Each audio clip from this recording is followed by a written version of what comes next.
How to enable or disable the color grading page in DaVinci Resolve. First of all, open DaVinci Resolve and focus on the top menu bar. Click on Workspace, then from the drop-down menu, hover over Show Page. A list will appear showing all available pages including Media, Cut, Edit, Fusion, Color, Fairlight, and Deliver. To disable the color grading page, just uncheck the color option from this list. The color page will immediately disappear from the bottom navigation bar, allowing you to streamline your workspace.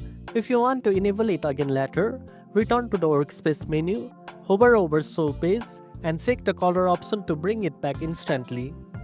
This method is very efficient and does not require restarting DaVinci Resolve. It is especially useful for editors who want to customize their workspace by hiding pages they don't frequently use.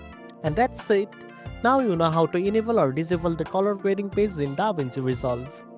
If you found this video helpful, don't forget to like, share, and subscribe for more tech tips. Thanks for watching, and I'll see you in the next one.